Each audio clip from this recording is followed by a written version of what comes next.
ஆம அரிசிங்க. இதை நம்ம மாவாக பண்ணி வச்சுக்கிறது எப்படின்னு பார்க்கலாம். இதில் வந்து நம்ம இடியாப்பம் கூட பண்ணலாம். நல்லா கழுவி எடுத்துக்கிட்டேங்க 4-5 முறை. இந்த மாதிரி கலரில் தான் அது இருக்கும். இதை இந்த மாதிரி ஒரு ஜல்லடையில் சேர்த்து நல்லா உணர விட்டுட்டு ஒரு வெள்ளை துணியில் போட்டு உணர்த்தி எடுத்துடலாம். இது இருக்கட்டும். நல்லா வடைஞ்சதுக்கப்புறம் ஒரு வெள்ளை துணியில் போட்டு உணர்த்தி எடுத்துடலாம்.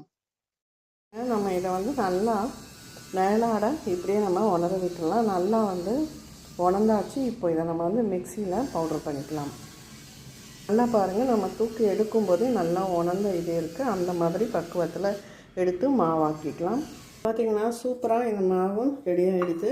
இந்த மாதிரி நீங்கள் அரைச்சி வச்சுக்கிட்டிங்கன்னா நம்ம இதை கஞ்சிக்கு, தோசையும் கலந்துக்கலாம். இல்லை தோசை கூட வந்து உளுந்த மாவு சேர்த்து தோசை பண்ணிக்கலாம், பணியாரம் பண்ணிக்கலாம், விதவிதமாக பண்ணிக்கலாம், கூழ் காய்ச்சலாம். இந்த மாதிரி இப்போ ஆறணுன்னு நம்ம எடுத்து ஸ்டோர் பண்ணிடலாம். இடியாப்பம் கூட பிழிஞ்சிக்கலாங்க.